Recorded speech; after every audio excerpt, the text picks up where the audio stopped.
Good evening, mayambu. Ahal magtada. Olen sapam na taram nok sa bagalo na ikog no na kurum jari.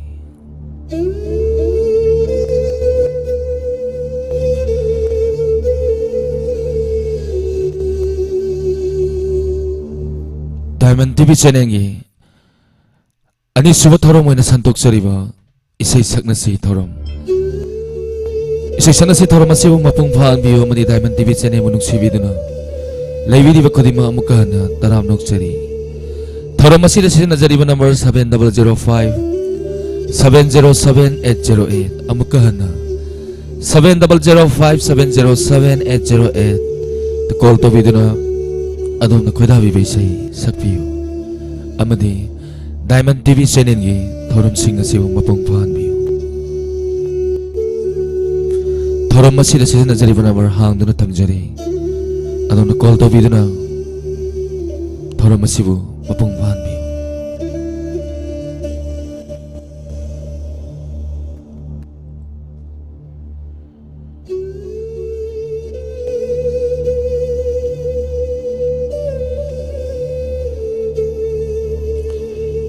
Jenga themaria taram nok chari amujau khabam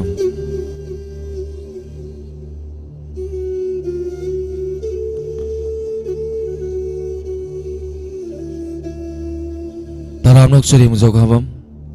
notification lapi bramaya damyai taram nok chari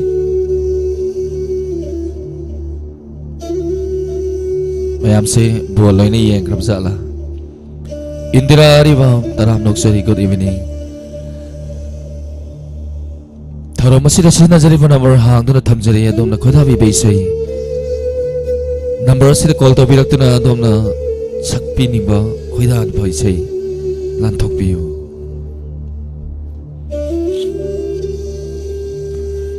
charan sapamcha taram nok chari fajaba thorom ama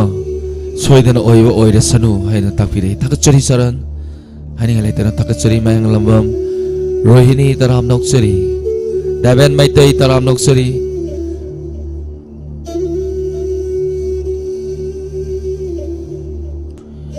indira aribam taram nok chari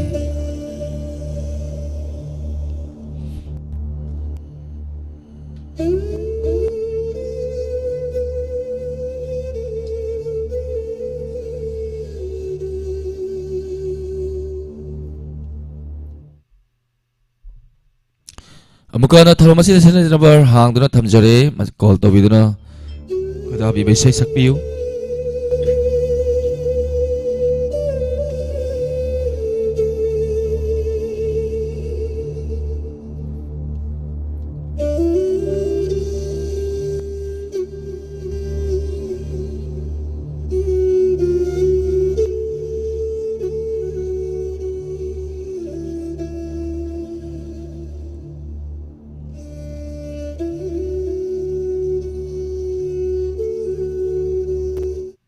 Fast caller, kanano yamina say?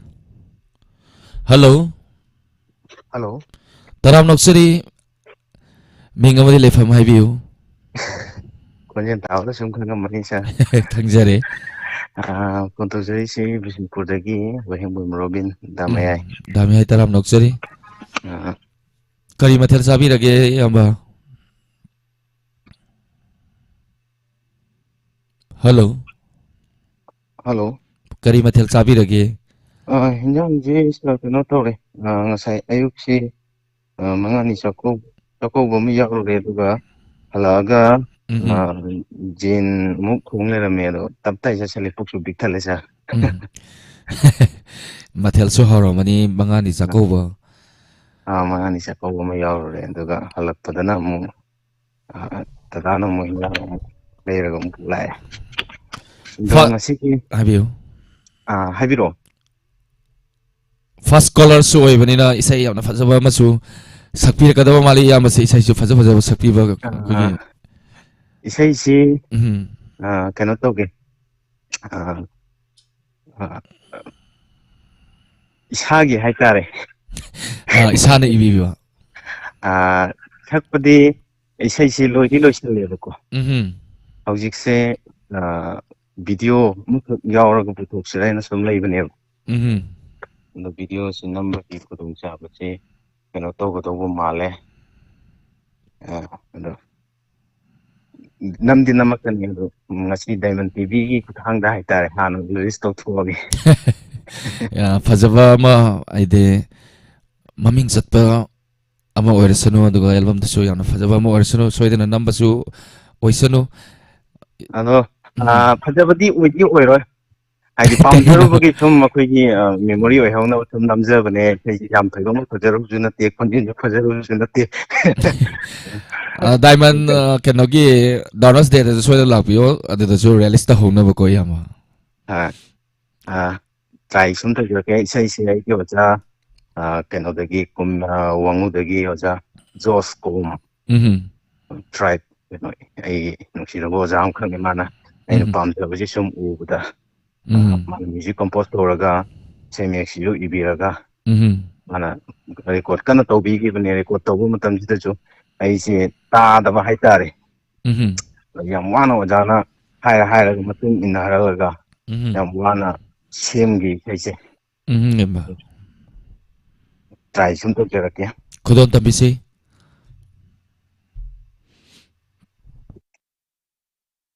ꯊꯃꯣꯏꯗ ꯃꯇꯣꯝꯇ ꯐꯥꯎꯖꯔꯛꯄ ꯅꯨꯡꯁꯤꯕ ꯃꯥꯏꯀꯩ ꯈꯪꯗꯅ ꯍꯧꯔꯛꯈꯤ ꯃꯥꯏꯀꯩ ꯈꯪꯗꯅ ꯃꯥꯡꯈꯤ ꯑꯁꯦꯡꯕ ꯅꯨꯡꯁꯤꯕꯒꯤ ꯃꯒꯨꯟ ꯃꯥꯡꯊꯔꯛꯂꯕꯗ ꯐꯥꯎꯔꯅꯨ ꯌꯥꯗꯦ ꯊꯃꯣꯏꯗ 마부 뭉시버기 이튼세 모몬노이 진밤시나 이돔 뚜민 와제이 모몬노이 진밤시나 이동 tumin made wakhante nungole leita pumbu kundana nungsibagi mayai kali aina bado chumle nungsiba nangi ताइबंदा अंगावबदो ओइरे थम्मोइदा मतोमा तपावगरपा नुंसीबा माइकई खंदना औरक्की माइकई खंदना मांगती ꯁꯤꯗ ꯂꯣꯏꯁꯤꯟꯖꯒꯦ ꯏꯁꯩꯁꯤ ꯏꯁꯥꯒꯤ ꯑꯣꯏꯖꯔꯒꯁꯨ ꯊꯨꯀꯠꯂꯦ ꯀꯥꯎꯁꯨ ꯀꯥꯎꯂꯦ ꯏꯁꯩ ꯌꯥꯝꯅ ꯐꯖꯩ ꯏꯌꯥꯝꯕ ꯃꯌꯦꯛꯁꯨ ꯌꯥꯝꯅ ꯐꯖꯩ ꯃꯌꯥꯝꯅꯁꯨ ꯈꯨꯕꯥꯛ ꯀꯟꯅ ꯈꯨꯕꯤꯔꯤ ꯏꯆꯟ ꯑꯦꯂꯥꯡꯕꯝ ꯆꯤꯡꯈꯩ ꯃꯣꯏꯔꯥꯡ ꯑꯃꯨꯖꯥꯎ ꯈꯕꯝ ꯃꯥꯏ ꯀꯃꯦꯟ ꯈꯔ ꯇꯣꯏꯅ ꯄꯥꯕꯤꯔꯣ ꯍꯥꯏꯗꯤ ꯆꯤꯡꯈꯩ ꯃꯣꯏꯔꯥꯡ ꯈꯨꯕꯥꯛ ꯈꯨꯕꯤꯔꯤ ꯔꯨꯛꯁꯤꯅꯥ ꯃꯌꯥꯝꯅ ꯈꯨꯕꯥꯛ ꯀꯟꯅ ꯈꯨꯕꯤꯔꯤ ꯏꯌꯥꯝꯕ ꯊꯦꯡꯛ ꯌꯨ ꯊꯥꯒꯠꯆꯔꯤ ꯐꯥꯁ ꯀꯣꯂꯔ ꯉꯁꯤꯒꯤ ꯏꯁꯩ ꯌꯥꯝꯅ ꯐꯖꯕ ꯑꯃ ꯈꯨꯗꯣꯜ ꯇꯝꯕꯤꯔꯝꯃꯦ ꯃꯁꯥꯒꯤ ꯃꯌꯦꯛ ꯐꯥꯎꯕ ꯏꯁꯩ ꯑꯃ ꯑꯣꯏꯔꯁꯅꯨ ꯍꯥꯏꯗꯅ ꯃꯌꯥꯝꯗ ꯍꯥꯏꯖꯔꯤ ꯊꯥꯒꯠꯆꯔꯤ ꯂꯥꯏꯖꯝ ꯇꯔꯥꯝ ꯅꯣꯛꯆꯔꯤ ꯏꯆꯟ ꯑꯦꯂꯥꯡꯕꯝ ꯇꯔꯥꯝ ꯅꯣꯛꯆꯔꯤ ꯍꯜꯂꯣ ꯍꯜꯂꯣ ꯃꯤꯡ ꯑꯃꯗꯤ ꯂꯩꯐꯝ ꯍꯥꯏꯕꯤꯌꯨ ꯁꯥꯔ ꯑꯩ ꯇꯧꯖꯔꯤꯁꯦ ꯀꯣꯡꯄꯥꯟꯗꯒꯤ ꯄ꯭ꯔꯥꯅꯦꯁꯣꯔꯤ ꯈꯨꯟꯗ꯭ꯔꯥꯛꯄꯝꯅꯤ ꯄꯔꯃꯦꯁꯣꯔꯤ ꯀꯩ ꯃꯊꯦꯜ ꯆꯥꯕꯤꯔꯒꯦ ꯁꯥꯔ ꯀꯣꯕꯤ ꯊꯣꯡꯉꯦ ꯈꯥꯃꯦꯟ ꯃꯦꯠꯂꯦ ꯏꯁꯩ ꯌꯥꯝ ꯐꯖꯕꯅ ꯁꯛꯄꯤꯕꯅꯤ ꯉꯁꯤꯗꯤ ꯀꯔꯤ ꯏꯁꯩ ꯂꯥꯟꯊꯣꯛꯄꯤꯒꯅꯤ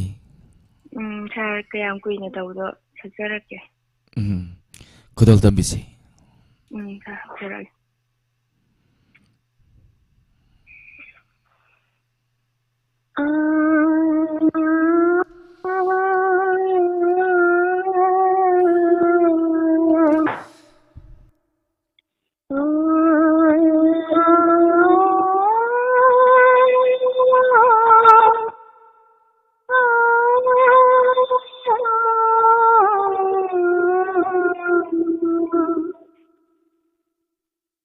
Kayam kuina ashuna khanduna lingani aigi punsi karamna kayam kuina ashuna khanduna karamna thadopa ngamgani aina nangi wakhal thadopa kayam ina ashuna khanduna aigi khanduna lamlana mamu lotuna thamlore thamoinunda mai thopna chakra sanu kem khasanu oti mapai on khasanu aigi thamoi adubu karamna thadopa ngamgani aina nangi wakhal thadopa kayam kuina ashuna anduna itlaru kanagi makanashu hayraru ukningi apambashu mairi thopna chakra sanu kem khasanu apam shira thanava nasigi taibanga adubu karampa thadopa ngamgani aina nangi wakhal thadopa kayam kuina ashuna khanduna ligani aigi punsi karamna kayam kuina ashuna khanduna lalu sendiri 다같이 이제 야나 파자바 ngasi color anima ani suba color permesori 이제 야나 파자나 sakpiri aduga live chat ta leibiriba purnima seram mayam pumna mukundu thagatchari mayamna 이제 yam fazena thagatpire manuaba 다같이 thorom yaubirakpa amadi mapung phanbiba thank you sir BD Crescent Sarwalen Buthagatchari Sarwalen Tumning Mali Habire I Tumuring Atang Santos na Thorum Towering Ida Aksang Cook no Hito. Hello. Hello. Taram Noksari Mingamadi Life from Highview. No, I think around the phone, Minati the phone. Kasukai de Thorum Yaviva. Thakachari. Mama Pemila. Mama kay mathen sabirage. Injangji nga toire thongbo cha. Yamna hawbo ama sabire. Kari isay khudon tambigani. Oh, salagi seje pha da bema. Hobisi. Awde ko. Karigi tambi banonu shiva mangau tidako nang se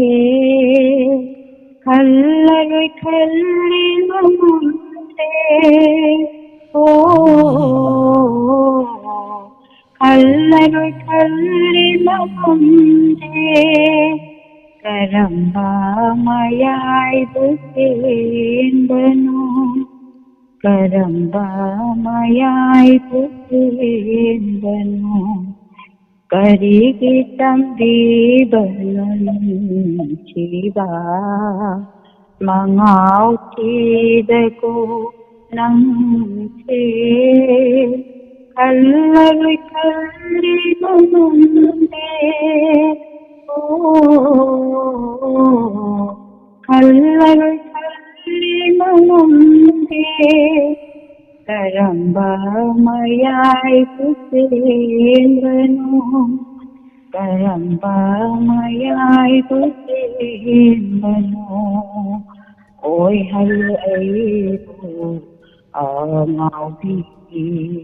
nang taki wakalda Maurati, oi hale aibu, amaubi, nang taki wakhalda maurati, uduna pukha maleta moshe, uduna pukha maleta moshe, Karamba mayai busendano Karamba mayai busendano Karigi tambi banonu shiva Mangau tidako nang se Kallaroi kalli namunde kallaroi kalli namunde karamba mayai busendano karamba mayai busendano asik patanjada nahagma Kai hori thamoche tatana Lairami lotuna moita Lairami lotuna moita Karamba mayai busendano Karamba mayai busendano Karigi tambi bananu shiva Mangau tidako nang se Kallaroi kalli namunde kallaroi kalli namunde Karamba mayai busendano Karamba mayai busendano Karamba mayai busendano Karamba mayai busendano Lujai mo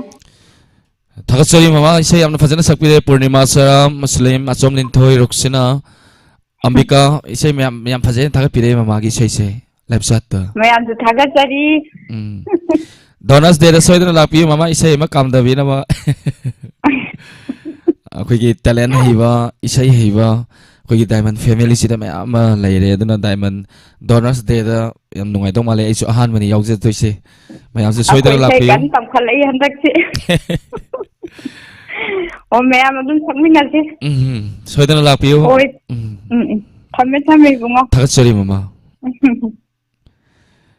ꯕꯤꯅꯣ Moirangthem call try ꯇꯧꯕꯤꯌꯨ ꯁꯣꯏꯗꯅ ꯐꯪꯒꯅꯤ ꯑꯗꯨꯒ ꯗꯥꯃꯤꯌꯥꯏ ꯍꯌꯦꯡ ꯁꯣꯏꯗꯅ ꯂꯩꯖꯔꯝꯒꯦ ꯂꯥꯛꯄꯤꯌꯨ hello hello ꯇꯔꯥꯝ ꯅꯣꯛꯆꯔꯤ ꯃꯤꯡ ꯑꯃꯗꯤ ꯂꯩꯐꯝ ꯍꯥꯏꯕꯤꯌꯨ ꯕꯤꯌꯦ ꯂꯥꯡꯕꯝ ꯕꯥꯃꯣꯟ ꯀꯨꯝꯕꯨꯗꯩ ꯀꯔꯤ ꯃꯊꯦꯜ ꯆꯥꯕꯤꯔꯒꯦ ꯀꯩꯅꯣ ꯑꯩꯈꯣꯏ ꯏꯟꯖꯥꯡꯗꯨꯕꯣ ꯀꯥꯡꯁꯣꯏꯅꯦ ꯏꯔꯣꯝꯕꯅꯦ ꯑꯗꯨꯒ ꯑꯃꯨꯛ ꯆꯥꯅ ꯉꯥ ꯊꯣꯡꯕ ꯄꯤꯔꯛꯑꯦ ꯉꯥ ꯊꯣꯡꯕ ꯉꯥ ꯊꯣꯡꯕ ꯍꯥꯏꯔꯣ ꯉꯥ ꯊꯣꯡꯕ ꯄꯥꯕꯨꯡ ꯆꯥꯅ ꯄꯤꯔꯛꯄꯅꯤ ꯄꯥꯕꯨꯡꯆꯥ ꯑꯃꯨꯖꯥꯎꯅ ꯑꯃ ꯌꯥꯎꯕꯗꯣ ꯀꯩꯅꯣꯗ ꯂꯥꯏꯞꯁꯇꯥꯏꯜꯗ ꯀꯔꯤ ꯏꯁꯩ ꯈꯨꯗꯣꯜ ꯇꯝꯕꯤꯒꯅꯤ ꯑꯩꯁꯦ ꯄꯍꯥꯔꯤꯒꯤ ꯏꯁꯩ ꯁꯛꯀꯦ ꯑꯗꯣ ꯀꯩꯅꯣꯁꯦ ꯀꯦꯔꯣꯀꯦꯁꯦ ꯑꯝꯇꯪ ꯍꯥꯞꯄ ꯁꯛꯀꯦ ꯇꯧꯕꯅꯦ ꯈꯔ ꯌꯥꯒꯗ꯭ꯔꯥ ꯈꯪꯗꯦ ꯀꯦꯔꯣꯀꯦ ꯍꯥꯞꯀꯦ ꯍꯥꯏꯔꯣ ꯁꯔꯗꯩ ꯅꯠꯇꯦ ꯑꯩꯈꯣꯏꯗꯩ ꯍꯥꯞꯀꯦꯕ ꯍꯥꯞꯄꯤꯔꯛꯑꯣ ꯑꯗꯨꯝ ꯌꯥꯅꯤ ꯍꯣꯏ ꯄꯥꯏꯕꯤꯌꯨꯀꯣ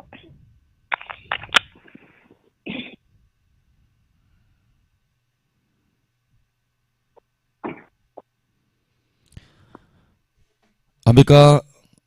ꯏꯁꯩ ꯑꯃ ꯁꯛꯄꯤꯔꯣꯅꯦ ꯈꯨꯗꯣꯜ ꯇꯝꯖꯔꯛꯀꯦ ꯑꯗꯨꯝ ꯃꯔꯛꯇ ꯇꯨꯝꯃꯨꯕꯩ boring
Senagi Jenglo Paima Pumi Numole Paima Pumi Numole Paima Pumi Numole. Hello?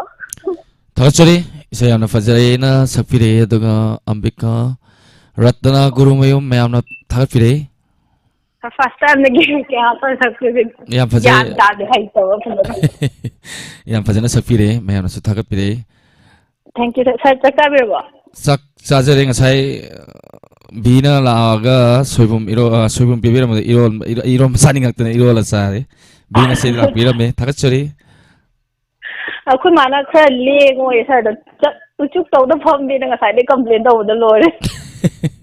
aise tummu boring ka chui isai masala ke aduga khara tekalak bre yenge Hoy sir. thagachori thorom yawirakpa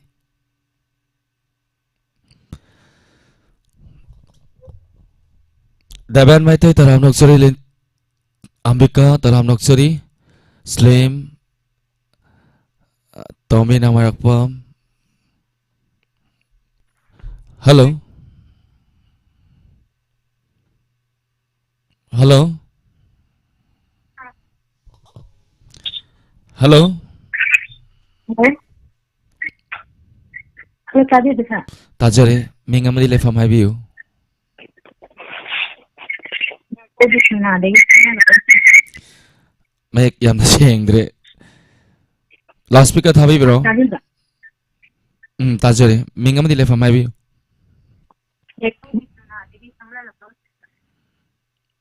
Hello Hello Roxina ai singai bada ware bi ngai ko ai soidana kodol tamjarake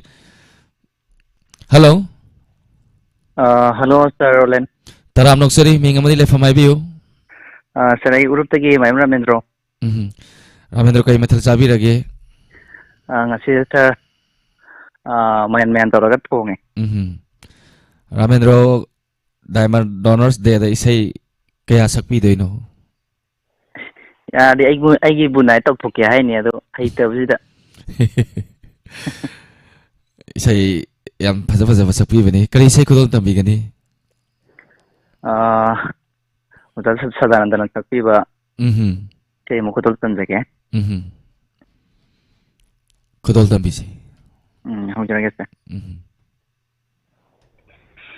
He punsi nang su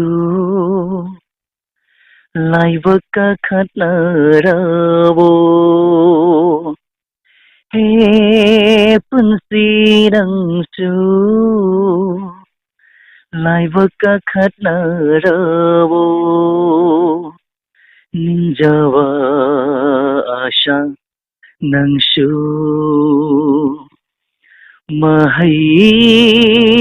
andrabo. He thamoy nang su makul thok na di kap kanu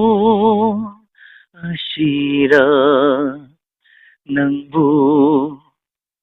nungsirubagi mahai.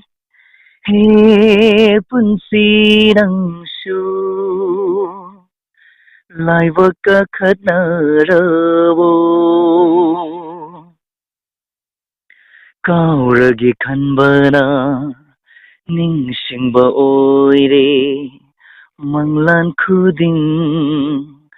nang tabu ure.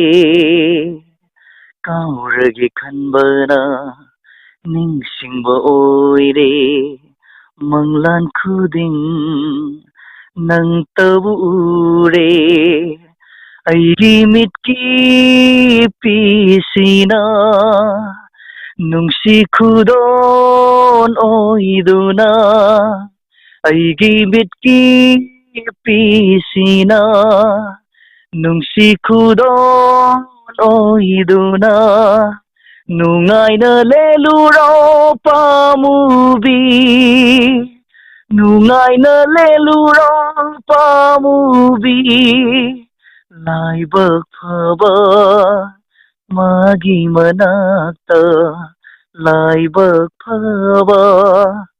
मागी मनाक्ता हे पुंसी नंसु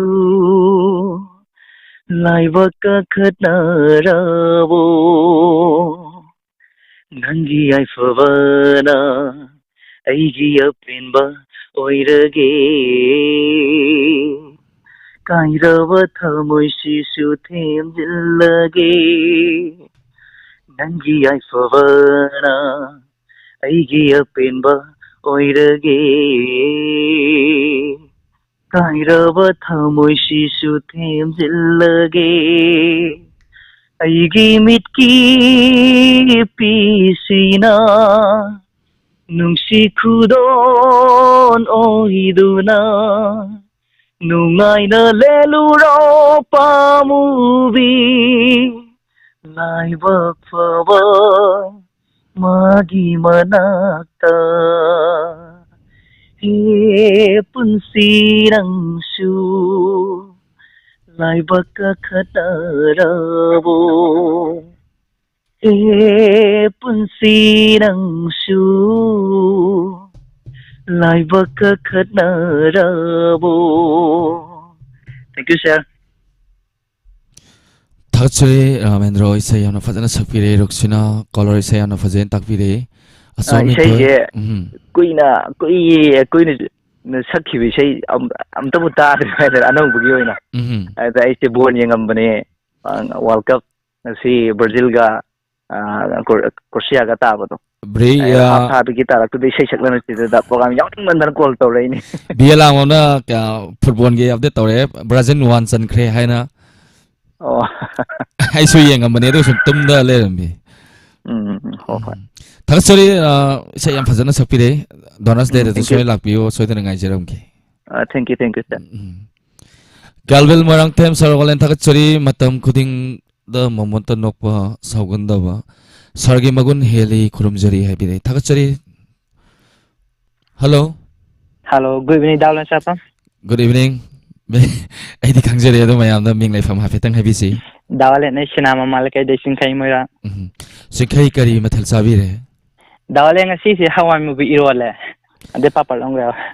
मतम सिगी ना थोंबम जावे करी से को हाबियो दावले ngasi di mamang da दावले ngi sai phangjan nagi bido ngasi di aina hano isakto age kaskai de awage hobiro sumaina college ta sungaram base yam kai khangdabi wani ai masiam pamde habu di khangdaida ai shu angambau pa yengjabane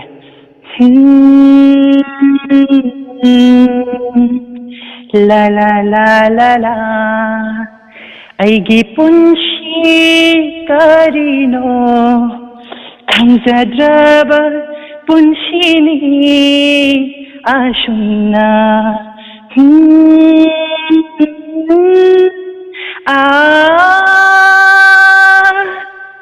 aigi punshi karino khangjadraba punshini ashunna hingbagi arthabu lairi bara hingbagi arthabu lairi bara ningjaruba mana miraira bada aigi punshi karino khangjadraba punshini ashunna la la la la la la la la la la la la Pauri bathamoida aigi ashunna hauda bara nandi mapum bukuding da ay bukalunu kadi gumba ngamdrabadi aina nateko nangi gannani sakli bathamoida aigi ashunna sakda bara nandi sikla theng laba ai hingi nungshi raba khonjelna ningsinhalle nungsiba nangbu ningsinhalle nungsiba nangbu aigi punsi karino khangjadraba punsini asumna nangna nungsiba ngamdraba punsisina kaubadi ngamde kay hay duwalige naksinano naksinaba na sidi asengba nungsiban nangna nungsiba ngamdraba punsisina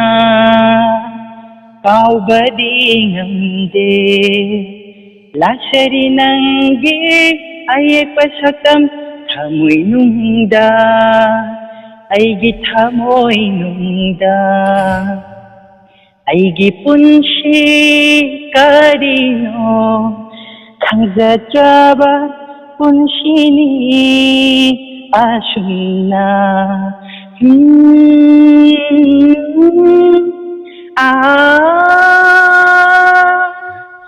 aigi punsi karino khangjadraba punsini asumna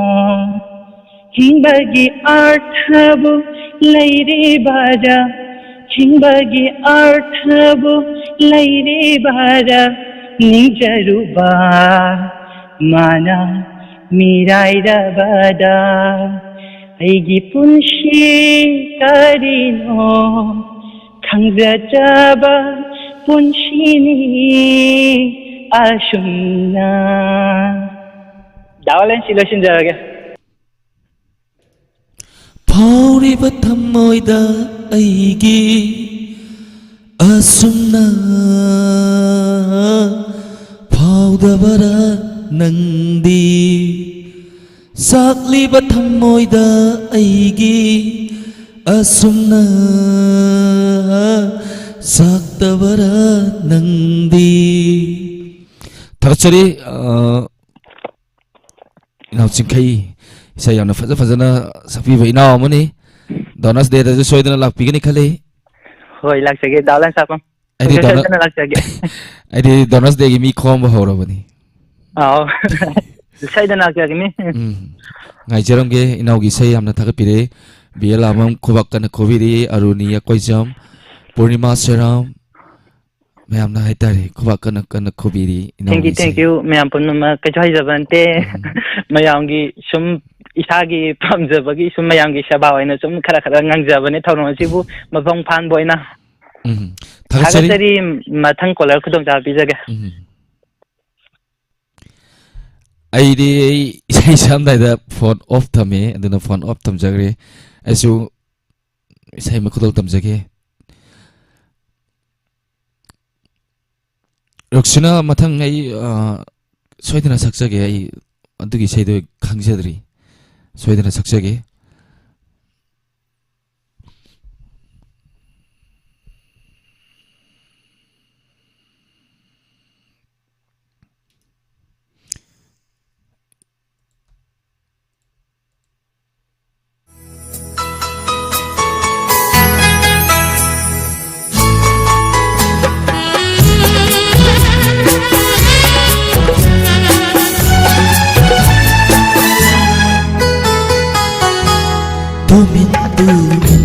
Kamusiba Nambu asum Kamuriba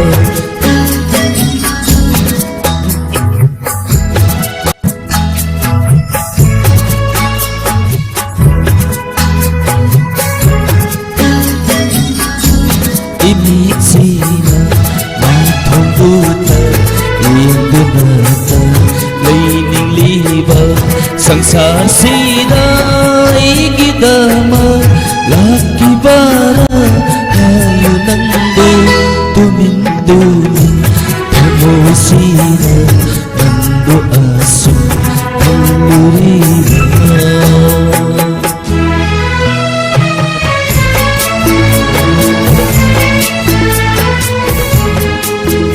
Isi di alamungi mamara dedicate tau saja amade ahalaman singa dedicate tau saja tumle tumna mangalakani chatle chatna meet hai taqi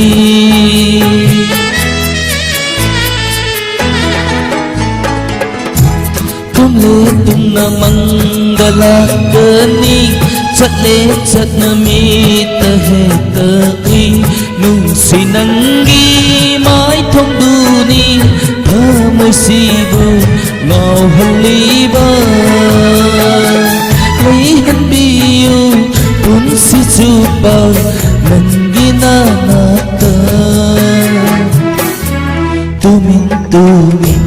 thamo sila nan kabumu pamuriwa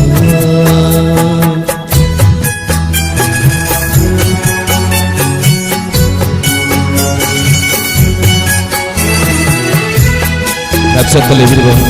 say bitagat beliau kelima bukan taranok sa paglanana oleh sapam na kunsari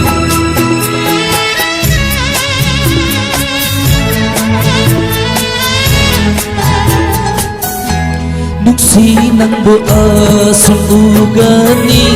inatada asum laigani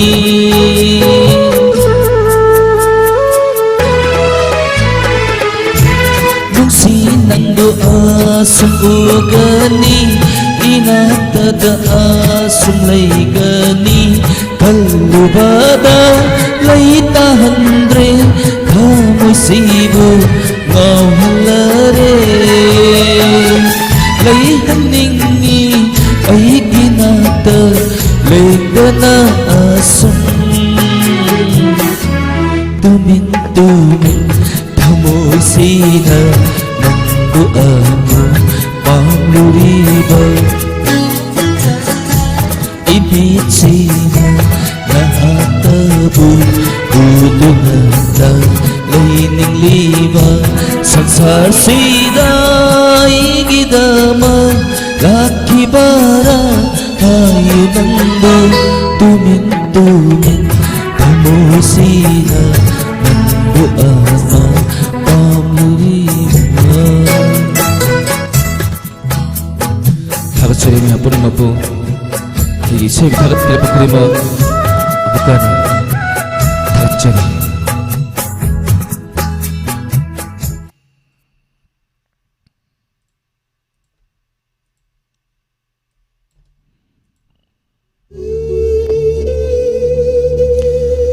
Tagat sa rin Mahan po naman umukahan na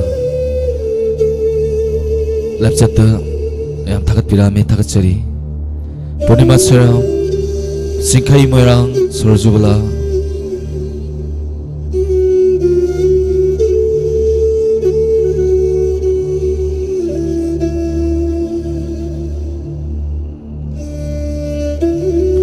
Galvel Moirang Them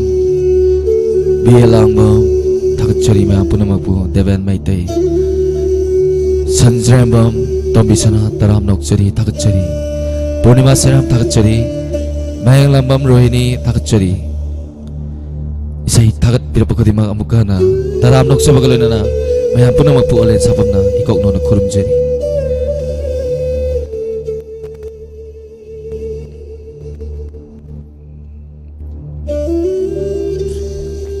mama bimono bino kumari tagat chari mama sayagi thoramda amna yang biba mama mani aduna Mama da dedicate tawjabani mama Binok Kumari anay yaudana nungay fana laiba oirasano mama bo anabado phabiro wish pizeri madi nachagi nasarasu isodo thoni jage mama bo nawa farsano aidana thagsari mathangi color lokot jage call hangjare call tobiro mayam Hemalata taram noksari laezam taram noksari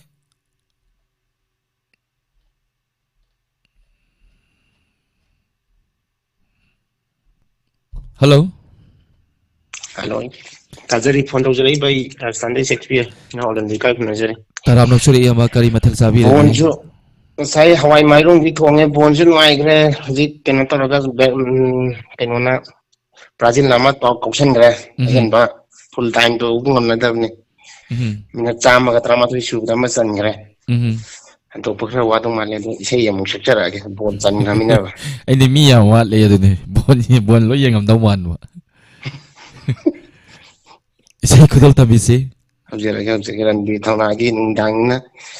nangna mirai badam ta sakjarage khudal ta bi se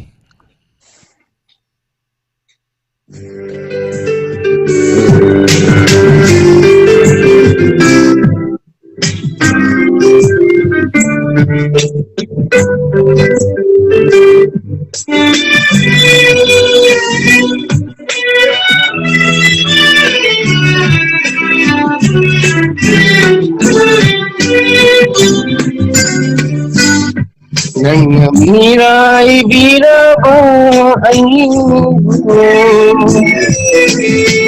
yenglamu amukang nungsimitienga nangna mirai biraba yenglamu amukang nungsimitienga kairaba thamoise themjinjahoge kairaba thamoise themjinjahoge nungsirubana iralmati khallage iralmati khallage nangna mirai biraba aibu yenglamu amukang nungsimitienga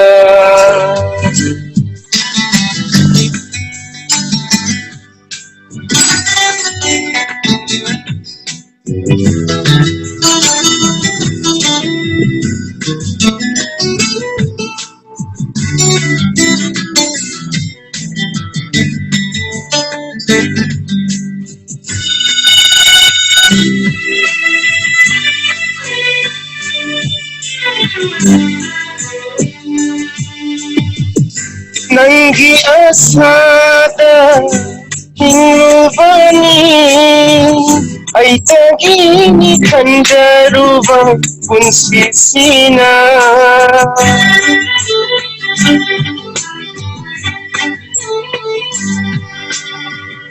nangi asada hingrubani aitagini khanjaruba punsisina adubu hanglaba taibanga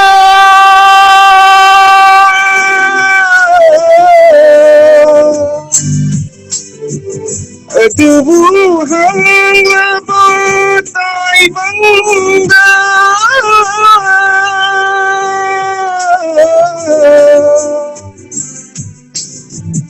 itanyata kachaba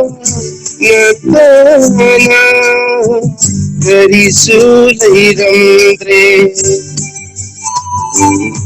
nangna mirai biraba aibu yenglamu amukang nungsimitienga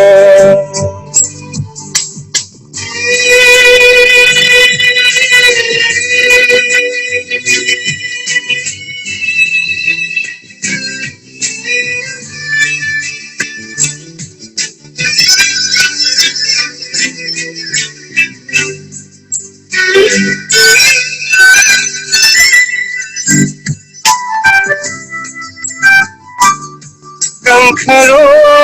siliba ture Kankharo thokiba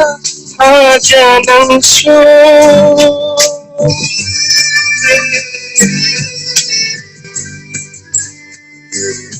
Kankharo siliba ture Kankharo thokiba hajanangshu hablanu nangna nungsimaisya hablanu nangna nungsimaisya khambada ware di nangna mirai birava aibu yenglamu abukang nungsi-mitinga kairaba thamoise themjin jahoge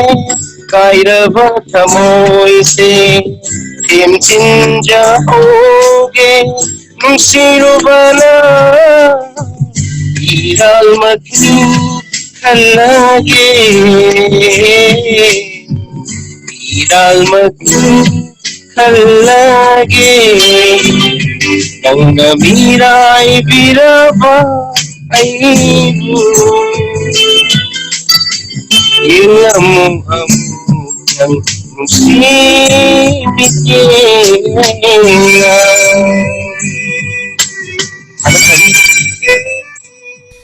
Yama skill awang ba jaga da fajana chingbire isai yana fajana sakbire. Hello yama isai skill wang ba jaga haitare yam luba chingmada hekta wa ba jaga jing yamna fajana sakbire. Lapsat tu mayamna daina chingkai moirang Nujan Naurem BD Crescent Devan Maitei Slim Hemalata isai yana fajai na tapire. Yang penuh sudah ada sering sih yang berjam switch saya pilot kita kan the global studio the live tadi kok. Yang benuai itu yang benar itu. Ball supin nanti kau nak kita rumah le hantok ramai ni amba. Hantok ramai ni saya ingat nanti yang. Tapi sering tu yang bilang apa? Isi ball ini mana ngau le tahu isi. Kore atheng bagi di soal itu ni yang ni Argentina ki yum dah halar tahu ni sida ball yang tahu ni. Hello. Hello. Minga mati lefa mai view. Tarolen nene ratnane. Taram nausari nene kari mathel sabi lagi. Subumi ron bama bora masajer. Kari sai kudo tami gani nene. Sige dong thang kamla giwa mata hangjage la kani da sarage. Kudo tami se.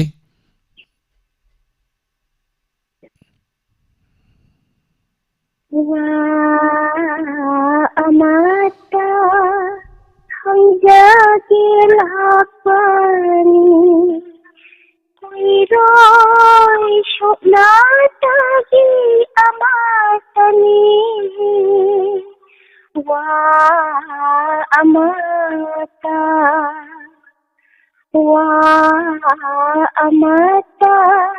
hangjage la kani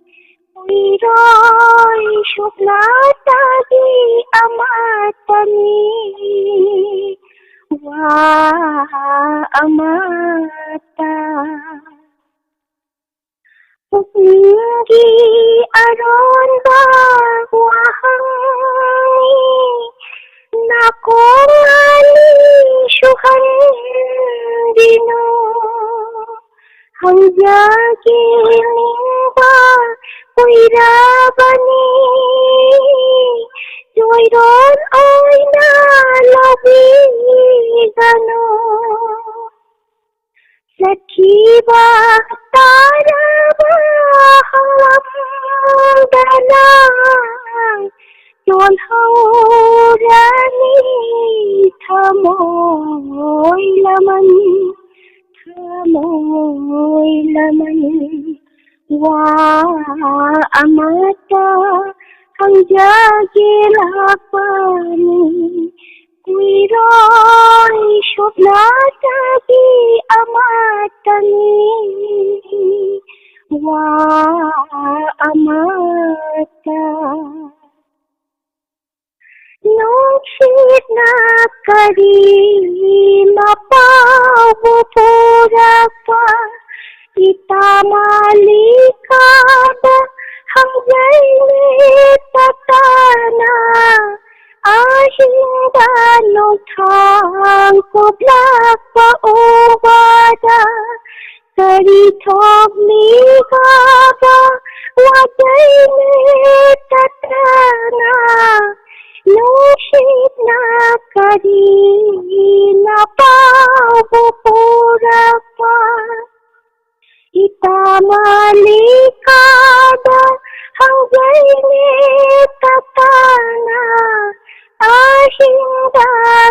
thang hộp lạc pa ubada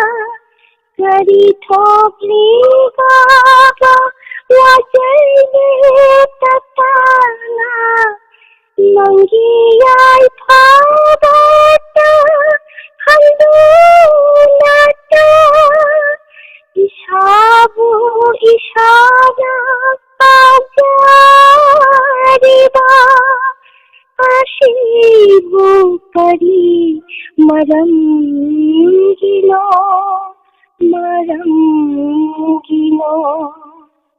wa amata ang jagilapan uiray syuklatagi amatan wa amata. Sinjarasa. 다가처리네 이제 야너 파자나 소피래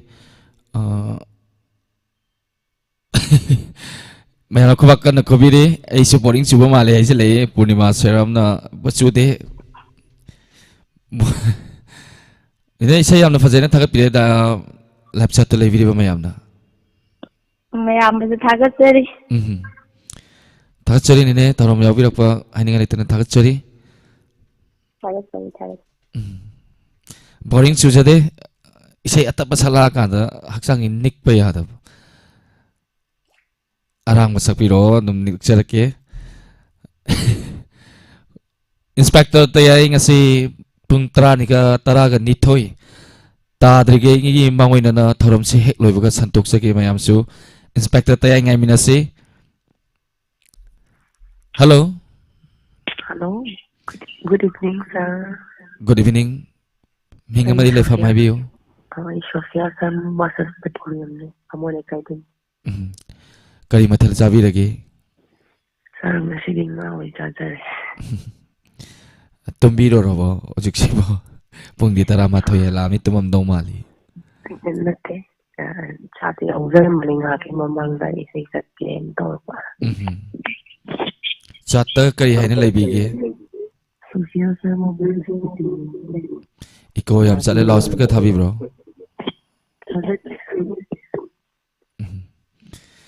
ball su penalty kau nade tahu le rame 1-1 channel le rame adum aba ayeng ba isil na mayam na update adum to biro ayeng trasu sum khangningi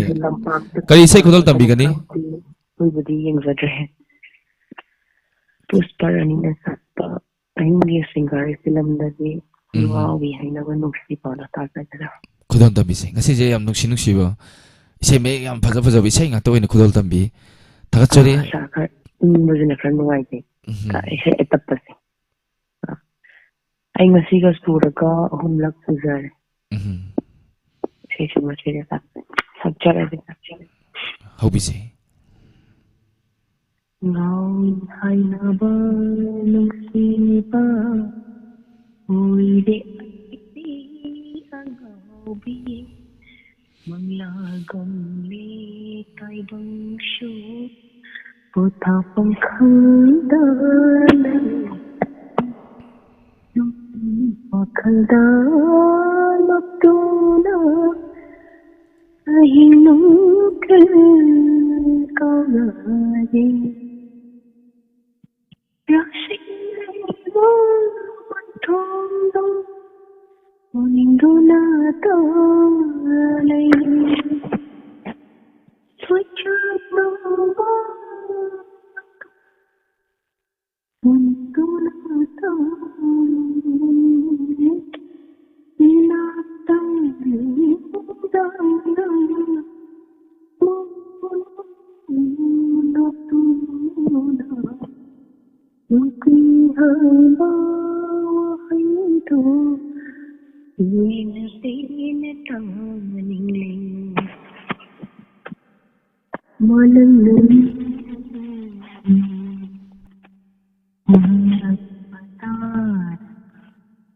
Maginung sima podo kau dakin boyu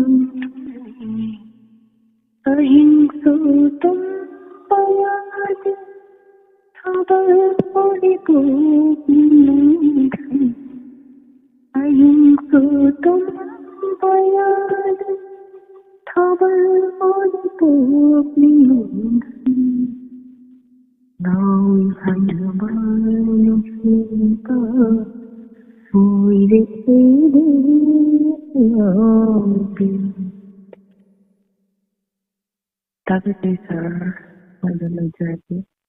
Isay yamna fazaba isay ma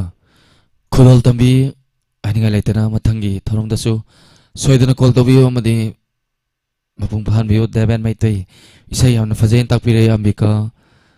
Thagajai Sada Uzare Ambika Nodana Ore Am Hadi Thagachari thorom yobirakpa Thagajai Sa Bon sisu crossi ana thoigidabo male sum update mayamna pibirak pasida yengjabane mathangi caller khorang na ngaijari Hello Hello sir Taram noksari minga madi leifamai biyo Yaipu Bisnunati ki Samlal Komsita kari mathel sakbirage Kubi Thungwin sir tumbiro rabo natragana bon yengbiru bro Tumjedri sir Thakachari Croatia von thoi khrena haibire Brazil da ngaujaba mayam amadi kain hom tawramani aitare akhoi community hall da project ta tawra ka fawe yam yeng chatning ba upai letre thakachari kari isai kudol tambigani Sama tamisi enta kekar kudol tambisi Hai ko thana kiba matam Wana lindori danga sidi Hai ko thana kiba matam Wana lindori danga sidi Lui banaiba asise Kung pamlin ki daringa sidi Lui banaiba asise Kung pamlin ki daringa sidi Hai ko thana kiba matam Wanalin dauri daga sidi Wishin batangai imitse Maning tangkari wa khalvi Wishin batangai re imitse Maning tamkari wa khalvi Ithak hogandaba Pugning se mahausaga manakidari ngasidi Hainiko thana kiba matam Wanalindori ngasidi Khong thang kaidaba matam se Singnaba phauri Ngasidi Khong thang kaidaba matam se Singnaba phauri Ngasidi Magiliptaba khong thang se Onthukna tab khari ngasidi Hai ko thana kiba matam Wanalin dauri daga sidi Hai ko thana kiba matam Wanalin dauri daga sidi Lui banaiba ngasise Kung pamlikhi dari ngasidi Lui banaiba ngasise Kung pamlikhi dari ngasidi Hai ko thana kiba matam Wanalin dauri daga sidi Wanalin dauri daga sidi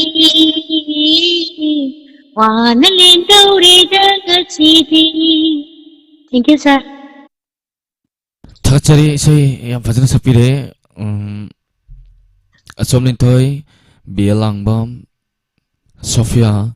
Calvin Morang Tem Najana Rem Ambika isai yam na fajana thakachpire Mayam punam ina thagat sa. Thakachari last caller oisage ka kanano yeminase aduga inspector tay lanthok jage athengbagi bon ngai boina maya punama last caller se kanano yeminase hello hello taram noksari ming amadi laifam haibiu inau hello len boni ngani bon su aina si jawai dare player ne marui moi tim le hore penalty da ko yamba penalty da makhoi na su hana salliba natra goal se bon je Croatia na di moi kick mari ka over kick mari loi challe adu Brazil gi ahan da ka ba ma chalaudre aduga ani ma challe amana khoi post pa la han to pa ai tare admai to ga khoi 4-2 da le ram ni na ama ka su kana roi da ba aduna maram mur ga le hauge nuaite mayamna sinthana mayamna handaki world cup 2022 gi world cup silawni ne khalamba ayamba team ari maning wasing se hojik se hoi po bhi mayam kana tawri horen atheng magi Argentina gi sina kamai tawtino hoi ayu Argentina gi Messi gi ju fan ni aduga Brazil gi hoi Neymar gi ju fan ni ado nuaite Neymar na hoi field da unga ma na dai do hoi sumaina tawri je quarter final da le hoba je 4 times lak sure mo ko na da ko gi kay ni mamangi se da gi sum ho ba hai tare quarter final da sum le hoba ko Brazil na nuaite adu nuaite boina isei sang ko ne yeng bane hajita sang pada isei yambagi ko to da fangi yambagi ming amadi laifam haidringai da biela mangi masanu pina boys tawada chan kharibam ne na hari ai content je mayam na khang da ba leitra bane nungsi biri ba ko gi nungsi jar ba ko gi live sat ya wi ba Diamond TV listener sing na su ai ki content je nung khangi nungsi tagat sari du ki mati mayam na nungsi ba gi ni hai na ai jage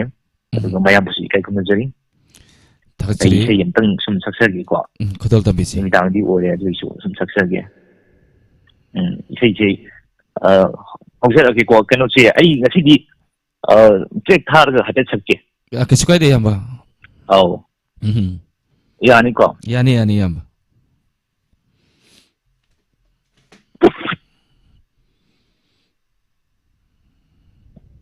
mayam da dedicate tawjage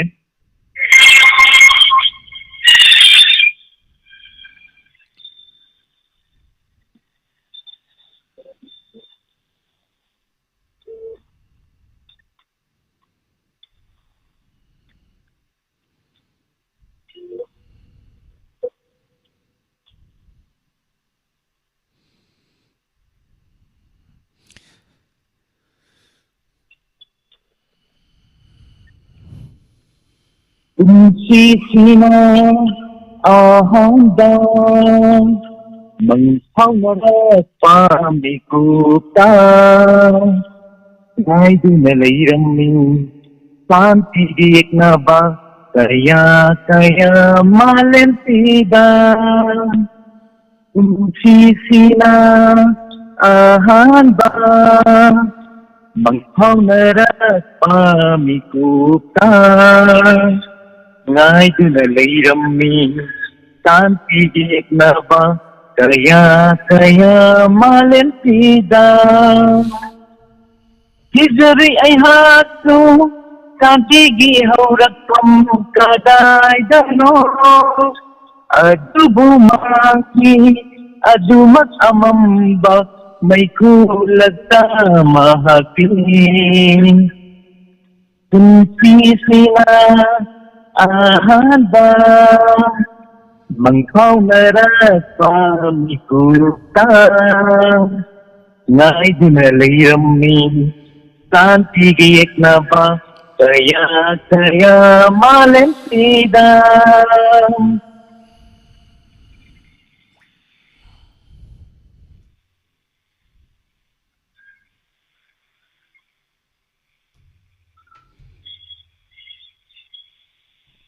Hello.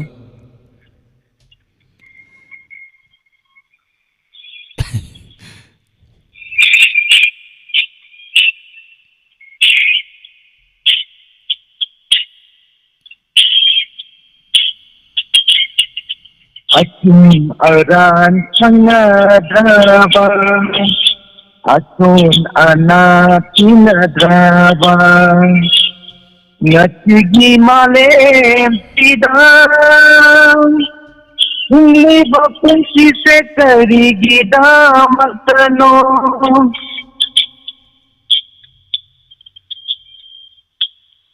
Atum aran sangadraba Aton anak kinadraba Ngatigi malem sidang Muli bapun kise kari gida magtano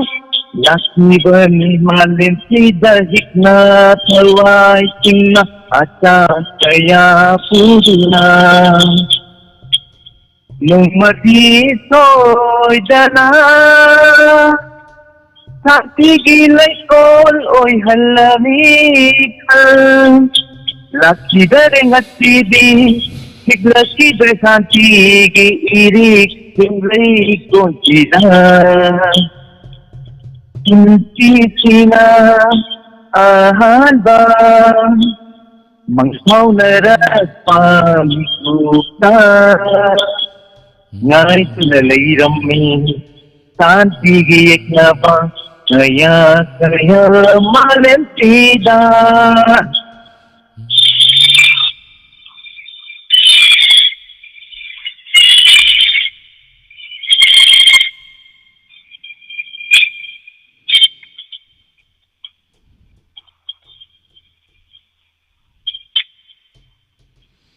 Karaoke tadre em ơi. Dapat ilang jasa Betlari imang bale-bale Akibat tatlon saya bupura dunang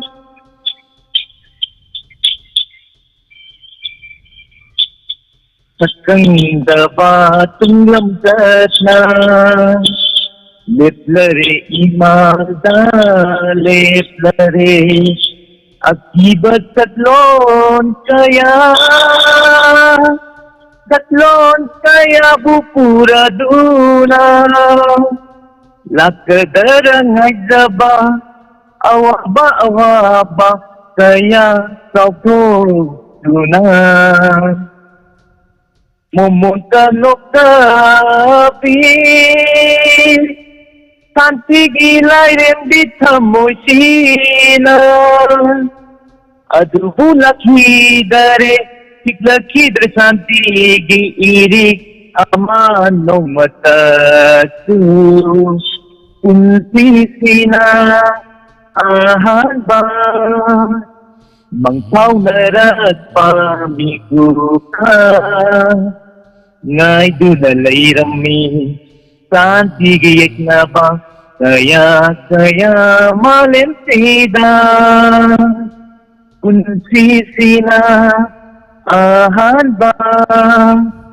Mangtaw na rapamigo ka Ngay dunalay rami Santi giyak na ba Kaya malentida Hijari ay hasto Santi gihaurak pam kaday dano Adu bumangki Adu makamamba May kulat na mahaki Kunsi na ahan ba Mangtaw na rapamigo ka Ngay dunalay rami Santi giyak na ba Kaya malentida Orang juga semua pergi ni, saya cakap tu sama apa? ꯑꯗꯒꯤ ꯈꯤꯇꯪ ꯀꯩꯅꯣꯁꯨ ꯇꯧꯗꯕ ꯍꯥꯏꯇꯥꯔꯦ ꯈꯤꯇꯪ ꯑꯩꯈꯣꯏꯒꯤ ꯆꯤꯡꯕꯗꯁꯨ ꯈꯤꯇꯪ ꯀꯩꯅꯣ ꯇꯧꯕ ꯍꯥꯏꯇꯥꯔꯦꯀꯣ ꯍꯣꯏ ꯑꯩꯈꯣꯏ ꯂꯥꯡꯕꯤꯔꯁꯨ ꯇꯥꯕꯤꯕ ꯃꯌꯥꯝꯅ ꯉꯥꯛꯄꯤꯅꯕ ꯍꯥꯏꯗꯅ ꯆꯥꯟꯈ꯭ꯔꯦꯕ ꯉꯥꯏꯖꯔꯤ ꯏꯁꯩꯗꯤ ꯌꯥꯝꯅ ꯐꯖꯅ ꯁꯛꯄꯤꯔꯦ ꯑꯗꯨꯒ ꯏꯌꯥꯝꯕ ꯀꯦꯔꯣꯀꯦꯗꯣ ꯇꯥꯗꯕ ꯈꯔ ꯇꯥꯕ ꯃꯌꯦꯛ ꯁꯦꯡꯈꯤꯗ꯭ꯔꯦ ꯑꯣ ꯀꯦꯔꯣꯀꯦꯁꯦ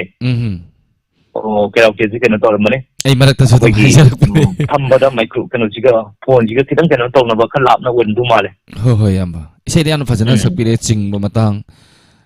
ꯊꯦꯡꯛ ꯌꯨ ꯐꯖꯅ ꯁꯛꯄꯤꯔꯦ ꯏꯌꯥꯝꯕ ꯊꯥꯒꯠꯆꯔꯤ ꯊꯥꯒꯠ ꯊꯧꯔꯝ ꯌꯥꯎꯕꯤꯔꯛꯄ ꯃꯄꯨꯡ ꯐꯥꯍꯝꯂꯤꯕ ꯗꯥꯏꯃꯟ ꯇꯤꯚꯤ ꯆꯦꯅꯦꯜꯕꯨ ꯅꯨꯡꯁꯤꯕꯤꯕ ꯏꯌꯥꯝꯕꯕꯨ ꯍꯥꯏꯅꯤꯡꯉꯥꯏ ꯂꯩꯇꯅ ꯅꯅꯥꯎꯅ ꯊꯥꯒꯠꯆꯔꯤ ꯊꯦꯡꯛ ꯌꯨ ꯃꯌꯥꯝ ꯂꯣꯏꯁꯟꯕꯒꯤ ꯑꯌꯥꯕ ꯂꯧꯖꯒꯦ ꯏꯟꯁꯄꯦꯛꯇꯔ ꯇꯌꯥꯏ ꯃꯈꯥ ꯆꯠꯊꯖꯕ ꯈꯨꯗꯣꯜ ꯇꯝꯖꯒꯦ ꯑꯃꯨꯛ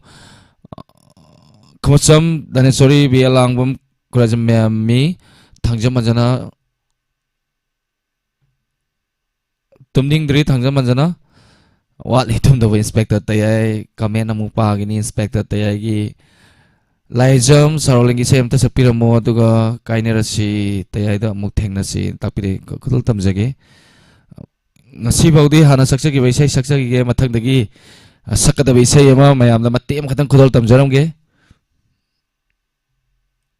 ꯇꯝꯗꯤ ꯇꯝꯗ꯭ꯔꯤ ꯇꯝꯃꯛꯀꯗꯣꯔꯦ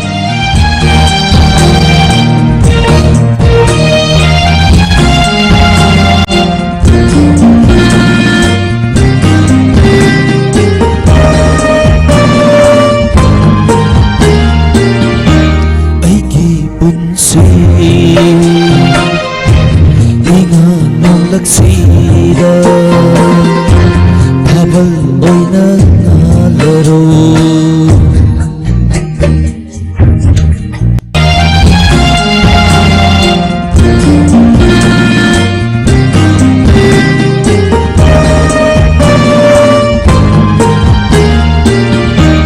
ꯑꯩꯒꯤ ꯄꯨꯟꯁꯤ ꯅꯣꯡꯂꯛꯁꯤꯗ ꯊꯥꯕꯜ ꯑꯣꯏꯅ ꯉꯥꯜꯂꯔꯣ ꯅꯣꯡꯂꯤꯛꯇꯅ ꯆꯥꯝꯊꯣꯛꯈ꯭ꯔꯕ ꯊꯥꯖꯕ ꯅꯪꯅ ꯑꯁꯥꯒꯤ ꯌꯦꯅꯤꯡ ꯍꯟꯕꯤꯔꯣ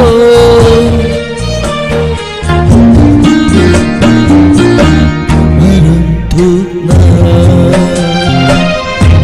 ꯍꯤꯡꯖꯅꯤꯡꯕꯤ ꯑꯩꯁꯦ ꯅꯣꯡꯂꯛꯆꯥꯎꯕ ꯇꯥꯏꯕꯪꯗ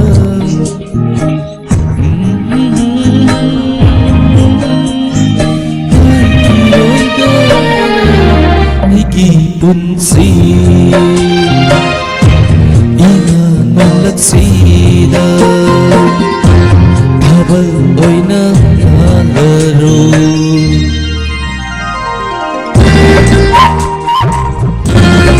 이세세 마탕 풀 삭삭에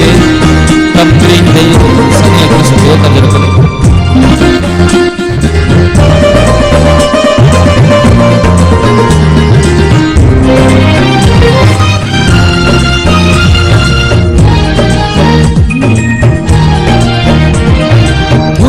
나이바 못담 이코서 낭수와 항가야 항러누 항리바와 항 아춤바니 봄나 맞기 빠콩나 나하니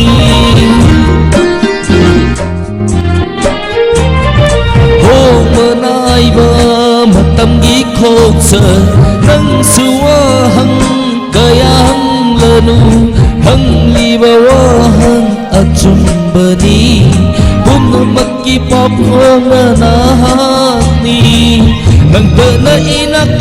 laybiyo Ay sinangginiyabiyo 다섯자리 마탕 풀 삭삭에 앞으로 막 이제 삼사닝나는 삭제락보니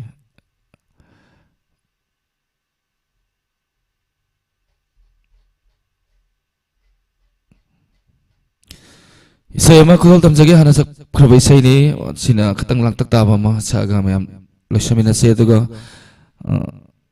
horen inspector tayai loibaga mayam bonsu ngai boina inspector tayai thorom se loibaga inspector tayai lantok jage thorom spectator kita mah topa pesa mu amada mu lakpiu isai katang langwa mana mayam good night oimina singa sigi khudal tamjagi sogi lakpiu or sunga pigani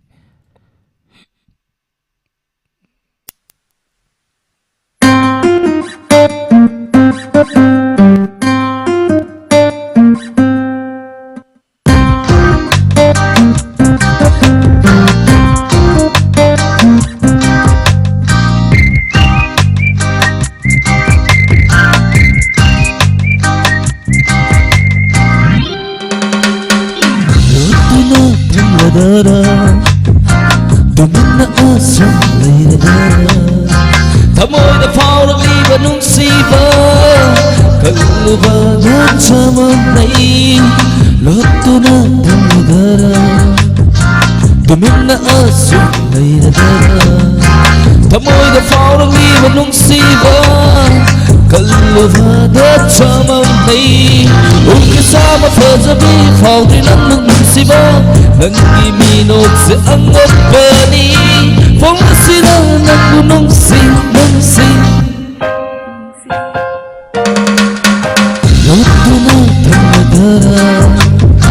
tụi mình đã ở xuống này đã thầm môi đã phao được ly và nung si vơ cần lưu hoa đất cho mong này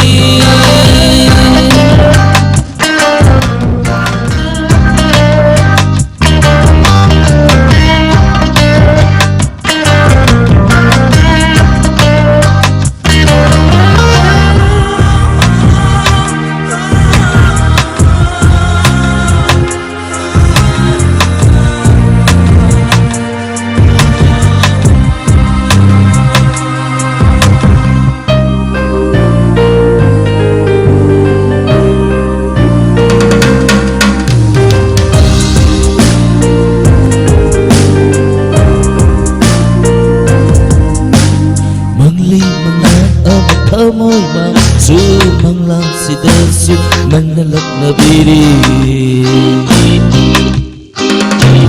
mang ly mang lan ở một thơ môi mà su mang lang si đơ su nang na lak na biri mai to mà su oi na đi khăn mơ na harau zari thơ môi mà su mo mon no tu na khang zari thầm yêu một tơ đi ai cứ thơ môi nâng nơ ai cứ thơ môi nâng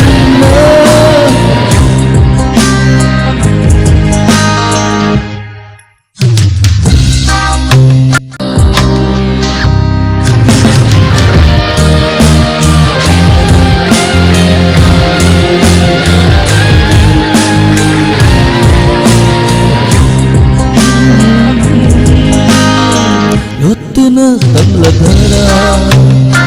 tụi mình đã ở xuống này đã thầm môi đã phao được ly và nung si bơ cần lưu hoa đất cho mong này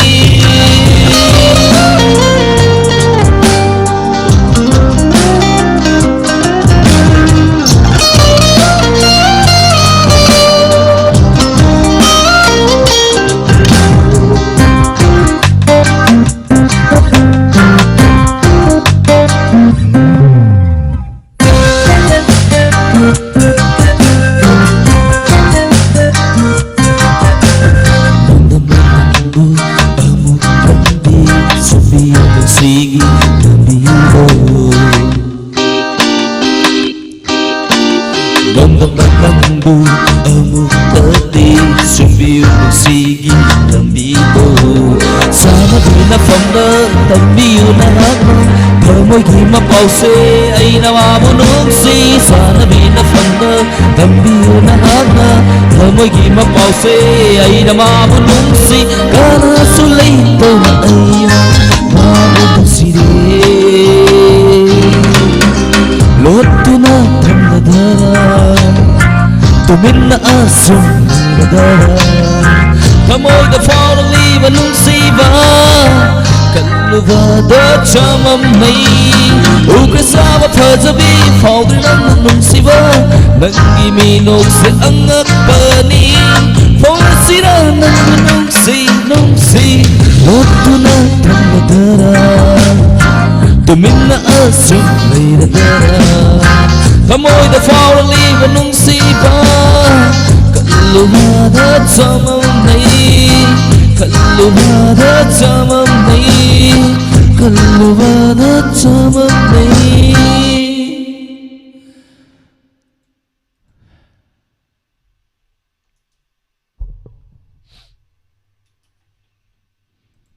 ꯊꯥꯒꯠꯆꯔꯤ ꯃꯌꯥꯝ ꯄꯨꯝꯅꯃꯛ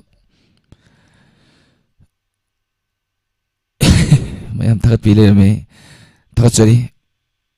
ngarang nungdang gi lok se mo horok pa dun ni lop ko de kuris ngarang han khara ing re dun ni thasuri me apuna ma